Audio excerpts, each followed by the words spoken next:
लीजिए सुनिए प्रेमचंद की लिखी कहानी तांगे वाले की बड़। वाचन समीर गोस्वामी का है।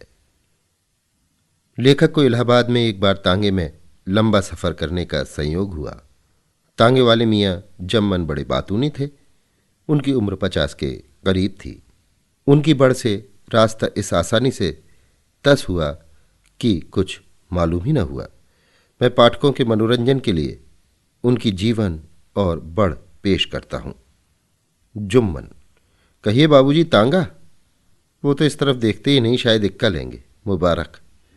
कम खर्च, बाला नशीन, मगर कम रह जाएगी बाबूजी, सड़क खराब है, इक्के में तकलीफ होगी। अखबार में पढ़ा होगा, कल 4 इक्के इसी सड़क पर उलट गए। चुंगी म्यूनिसिपलिटी सलामत रहे, इक्के बिल्कुल बंद हो जाएंगे। मोटर जारी तो सड़क खराब करे और नुकसान हो हम गरीब इक्के वालों का। कुछ दिनों में हवाई जहाज़ में सवारियां चलेंगी, तब हम इक्के वालों को सड़क मिल जाएगी। देखेंगे उस वक्त इन लारियों को कौन पूछता है।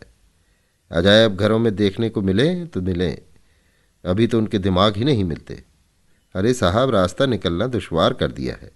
गोया कुल सड़क उन्हीं के वास्ते है और हमारे वास्ते पटरी और धूल। अभी ऐंठते हैं, हवाई जहाज़ों को आने दीजिए। क्यों हुजूर, इन मोटर वालों की आधी आमदनी लेकर सरकार सड़क की मरम्मत में क्यों नहीं खर्च करती, या पेट्रोल पर चौगुना टैक्स लगा दे? ये अपने को टैक्सी कहते हैं, इसके माने तो टैक्स देने वाले हैं। ए हुजूर, मेरी बुढ़िया कहती है इक्का छोड़ तांगा लिया, मगर अब तांगे में भी कुछ नहीं रहा, मोटर लो।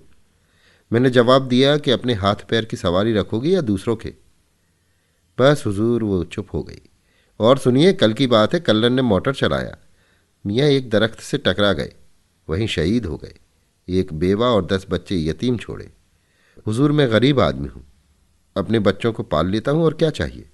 आज कुछ कम 40 साल से इक्केवानी करता हूँ। थोड़े दिन और रहे, वो भी इसी तरह चाबुक लिए कट जाएंगे।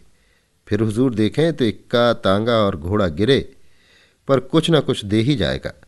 बरक्स इसके मोटर बंद हो जाए तो हुजूर उसका लोहा 2 रुपये में भी कोई न लेगा। हुजूर, घोड़ा घोड़ा ही है, सवारियाँ पैदल जा रही हैं या हाथी की लाश खींच रही हैं। हुजूर, घोड़े पर हर तरह का काबू और हर सूरत में नफ़ा। मोटर में कोई आराम थोड़े ही है। तांगे में सवारी भी सो रही है, हम भी सो रहे हैं, और घोड़ा भी सो रहा है, मगर मंजिल तय हो रही है। मोटर के इशारे से तो कान के पर्दे फटते हैं, और हाँकने वाले को तो जैसे चक्की पीसना पड़ता है। ए हुजूर, औरतें भी इक्के तांगे को बड़ी बेदर्दी से इस्तेमाल करती हैं। कल की बात है, 7-8 औरतें आईं और पूछने लगीं कि तेरे बेनी का क्या लोगे। हुजूर, निर्ख तो तय है, कोई वाइट वे की दुकान तो है नहीं कि 4 साल में 4 बार सेल हो।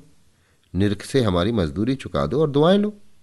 यूँ तो हुजूर मालिक हैं, चाहे एक बार कुछ ना दें, मगर सरकार, औरत 1 रुपये का काम हो तो 8 ही आना देती हैं। हुजूर, हम तो साहब लोगों का काम करते हैं, शरीफ हमेशा शरीफ रहते हैं, और हुजूर, औरत हर जगह औरत ही रहेगी। एक तो पर्दे के बहाने से हम लोग हटा दिए जाते हैं, इक्के तांगे में दर्जनों सवारियां और बच्चे बैठ जाते हैं। एक बार इक्के की कमानी टूटी तो उससे 1 ना 2 पूरी 13 औरतें निकल आईं। मैं गरीब आदमी मर गया। हुजूर, सबको हैरत होती है कि किस तरह ऊपर नीचे बैठ लेती हैं, कि कैची मार कर बैठती हैं। तांगे में भी जान नहीं बचती, दोनों घुटनों पर एक एक बच्चा को भी ले लेती हैं। इस तरह हुजूर, तांगे के अंदर सर्कस का सा नक्शा हो जाता है। इस पर भी पूरी पूरी मजदूरी ये देना जानती ही नहीं। पहले तो पर्दे को जारे था, मर्दों से बातचीत हुई और मजदूरी मिल गई। जब से नुमाइश हुई, पर्दा उखड़ गया और औरतें बाहर आने जाने लगीं। हम गरीबों का सरासर नुकसान होता है। हुजूर, हमारा भी अल्लाह मालिक है, साल में मैं भी बराबर हो रहता हूँ। 100 सुनार की तो 1 लोहार की भी हो जाती है। पिछले महीने 2 घंटे सवारी के बाद 8 आने पैसे देकर बी अंदर भागी। मेरी निगाह जो तांगे पर पड़ी तो क्या देखता हूं कि एक सोने का झुमका गिरकर रह गया। मैं चिल्लाया, माई ये क्या? तो उन्होंने कहा, अब 1 हब्बा और न मिलेगा, और दरवाज़ा बंद। मैं 2-4 मिनट तक तो तकता रह गया, मगर फिर वापस चला गया। मेरी मजदूरी माई के पास रह गई और उनका झुमका मेरे पास। कल की बात है, 4 स्वराजियों ने मेरा तांगा किया। कटरे से स्टेशन चले, हुक्म मिला कि तेज चलो। रास्ते भर गांधी जी की जय, गांधी जी की जय पुकारते गए। कोई साहब बाहर से आ रहे थे और बड़ी भीड़ और जुलूस थे। कठपुतली की तरह रास्ते भर उछलते कूदते गए। स्टेशन पहुंचकर मुश्किल से 4 आने दिए। मैंने पूरा किराया मांगा, मगर वहां गांधी जी की जय, गांधी जी की जय के सिवाय क्या था। मैं चिल्लाया, मेरा पेट, मेरा पेट। मेरा तांगा थिएटर का स्टेज था, आप नाचे कूदे और अब मजदूरी नहीं देते। मगर मैं चिल्लाता ही रहा। वो भीड़ में गायब हो गए। मैं तो समझता हूं कि लोग पागल हो गए हैं, स्वराज मांगते हैं, इन्हीं हरकतों पर स्वराज मिलेगा। ए हुजूर, अजब हवा चल रही है। सुधार तो करते नहीं, स्वराज मांगते हैं। अपने कर्म तो पहले दुरुस्त हो ले। मेरे लड़के को बरगलाया। उसने सब कपड़े इकट्ठे किए और लगा जिद करने की आग लगा दूंगा। पहले तो मैंने समझाया कि मैं गरीब आदमी हूं, कहाँ से और कपड़े लाऊंगा। मगर जब वो ना माना तो मैंने गिराकर उसको खूब मारा। फिर क्या था, होश ठिकाने हो गए। हुजूर, जब वक्त आएगा तो हम ही इक्के तांगे वाले स्वराज हाँक कर लाएंगे। मोटर पर स्वराज हरगिज ना आएगा। पहले हमको पूरी मजदूरी दो, फिर स्वराज मांगो। हुजूर, औरतें तो औरतें, हम उनसे न जबान खोल सकते न कुछ कह सकते हैं। वो जो कुछ दे देती हैं लेना पड़ता है। मगर कोई कोई नकली शरीफ लोग औरतों के भी कान काटते हैं। सवार होने से पहले हमारे नंबर देखते हैं। अगर कोई चील रास्ते में उनकी लापरवाही से गिर जाए तो वो भी हमारे सिर ठोकते हैं, और मज़ा ये कि किराया कम दे तो हम उफ ना करें। एक बार का जिक्र सुनिए। एक नकली वैल वैल करके लाट साहब के दफ्तर गए, मुझको बाहर छोड़ा और कहा कि 1 मिनट में आते हैं। वो दिन है कि आज तक इंतज़ार ही कर रहा हूँ। अगर ये हजरत कहीं दिखाई दिए तो एक बार तो दिल खोल कर बदला ले लूँगा, फिर चाहे जो कुछ हो। अब ना पहले की सी मेहरबान रहे, न पहले की सी हालत। खुदा जाने शराफत कहाँ गायब हो गई। मोटर के साथ हवा हुई जाती है। ए हुजूर, आप ही जैसे साहब लोग हम इक्के वालों की कद्र करते थे, हमसे भी इज्जत से पेश आते थे। अब वो वक्त है कि हम ही लोग छोटे आदमी हैं, हर बात पर गाली मिलती है, गुस्सा सहना पड़ता है। कल 2 बाबू लोग जा रहे थे, मैंने पूछा, तांगा? तो एक ने कहा, नहीं, हमको जल्दी है। शायद ये मजाक होगा। आगे चल के एक साहब पूछते हैं कि टैक्सी कहाँ मिलेगी। अब कहिए, छोटा शहर है, हर जगह जल्द से जल्द हम लोग पहुंचा देते हैं, इस पर भी हम ही बतलाएं कि टैक्सी कहाँ मिलेगी। अंधेर है, अंधेर। ख्याल तो कीजिए ये नन्ही सी जान घोड़ों की, हम और हमारे बाल बच्चे और 14 आने घंटा। हुजूर, 14 आने में तो घोड़ी को एक कमची भी लगाने को जी नहीं चाहता। हुजूर, हमें तो कोई 24 घंटे के वास्ते मोल ले ले। कोई कोई साहब हम ही से न्यारियापन करते हैं। 40 साल से हुजूर यही काम कर रहा हूँ। सवारी को देखा और भाप गए कि क्या चाहते हैं। पैसा मिला और हमारी घोड़ी के पर निकल आए। एक साहब ने बड़े तुम तड़ाक के बाद घंटों के हिसाब से तांगा तय किया, और वो भी सरकारी रेट से कम। आप देखें कि चुंगी ही ने रेट मुकर्रर करते वक्त जान निकाल ली है, लेकिन कुछ लोग बगैर तिलों के तेल निकालना चाहते हैं। खैर, मैंने भी बेकारी में कम रेट ही मान लिया। फिर जनाब थोड़ी दूर चलकर हमारा तांगा भी जनाजे की चाल चलने लगा।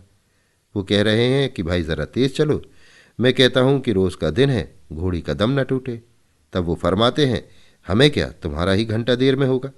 सरकार, मुझे तो खुशी है आप ही सवार रहें और गुलाम आपको फिराता रहे। लाट साहब के दफ्तर में एक बड़े बाबू थे, कटरे में रहते थे। खुदा झूठ न बुलवाए, उनकी कमर 3 गज से कम न होगी। उनको देखकर इक्के तांगे वाले आगे हट जाते थे। कितने ही इक्के वो तोड़ चुके थे। इतने भारी होने पर भी इस सफाई से कूदते थे कि खुद कभी चोट ना खाई। ये गुलाम ही की हिम्मत थी कि उनको ले जाता था। खुदा उनको खुश रखे, मजदूरी भी अच्छी देते थे। एक बार मैं ईदू का इक्का लिए जा रहा था, बाबू मिल गए और कहा कि दफ्तर तक पहुंचा दोगे, आज देर हो गई है, तुम्हारे घोड़े में सिर्फ ढांचा ही रह गया है। मैंने जवाब दिया, ये मेरा घोड़ा नहीं है, हुजूर तो डबल मजदूरी देते हैं, हुक्म दे तो 2 इक्के एक साथ बांध लूँ और फिर चलूँ। और सुनिए, एक सेठ जी ने इक्का भाड़ा किया, सब्जी मंडी से सब्जी वगैरह ली और भगाते हुए स्टेशन आए। इनाम की लालच में मैं घोड़ी पीटता लाया। खुदा जानता है उस रोज़ जानवर पर बड़ी मार पड़ी, मेरे हाथ दर्द करने लगे। रेल का वक्त सचमुच बहुत ही तंग था। स्टेशन पर पहुंचे तो मेरे लिए वही चवन्नी। मैं बोला, ये क्या? सेठ जी कहते हैं तुम्हारा भाड़ा थकती दिखाओ। मैंने कहा, देर करें आप और मेरा घोड़ा मुफ्त पीटा जाए। सेठ जी जवाब देते हैं कि भाई तुम भी तो जल्दी फरागत पा गए और चोट तुम्हारे तो लगी नहीं। मैंने कहा, महाराज इस जानवर पर तो दया कीजिए। तब सेठ जी ढीले पड़े और कहा, हाँ, इस गरीब का ज़रूर लिहाज होना चाहिए, और अपनी टोकरी से 4 पत्ते गोभी के निकाले और घोड़ी को खिलाकर चल दिए। ये भी शायद मजाक होगा, मगर मैं गरीब मुफ्त मरा। उस वक्त घोड़ी का हाजमा बदल गया। अजब वक्त आ गया है। पब्लिक अब दूसरों का तो लिहाज ही नहीं करती। रंग ढंग तौर तरीका सभी कुछ बदल गए हैं। जब हम अपनी मजदूरी मांगते हैं तो जवाब मिलता है कि तुम्हारी अमलदारी है, खुली सड़क पर लूट लो। अपने जानवरों को सेठ जी हलवा जलेबी खिलाएंगे, मगर हमारी गर्दन मारेंगे। कोई दिन थे कि हमको किराए के अलावा मालपूरे भी मिलते थे। अब भी इस गिरे जमाने में कभी कभी शरीफ रईस नजर आ ही जाते हैं। एक बार का जिक्र सुनिए। मेरे तांगे में सवारियां बैठी। कश्मीरी होटल से निकलकर कुछ थोड़ी सी चढ़ी थी। कीटगंज पहुंचकर सामने वाले ने चौरास्ता आने से पहले ही 14 आने दिए और उतर गया। फिर पिछली एक सवारी ने उतरकर 14 आने दिए। अब तीसरी उतरती नहीं। मैंने कहा कि हजरत चौराहा आ गया। जवाब नदारत। मैंने कहा कि बाबू इन्हें भी उतार लो। बाबू ने देखा भाला, मगर वो नशे में चूर है, उतारे कौन। बाबू बोले अब क्या करें। मैंने कहा क्या करोगे, मामला तो बिल्कुल साफ है। थाने जाइए और अगर 10 मिनट में कोई वारिस न पैदा हो तो माल आपका। बस हुजूर इस पेशे में भी नित नए तमाशे देखने में आते हैं। इन आंखों सब देखा है हुजूर। पर्दे पड़ते थे, जाज में बांधी जाती थी, घटा टोप लगाए जाते थे, तब जनानी सवारियां बैठती थी। अब हुजूर अजब हालत है। पर्दा गया हवा के बहाने से। इक्का कुछ सूखो, थोड़ा ही छोड़ा है। जिसको देखो यही कहता था इक्का नहीं तांगा लाओ। आराम को न देखा, अब जान को नहीं देखते और मोटर मोटर टैक्सी टैक्सी पुकारते हैं। हुजूर हमें क्या, हम तो 2 दिन के मेहमान हैं। खुदा जो दिखाएगा देख लेंगे। अभी आप सुन रहे थे प्रेमचंद की लिखी कहानी तांगे वाले की बड़।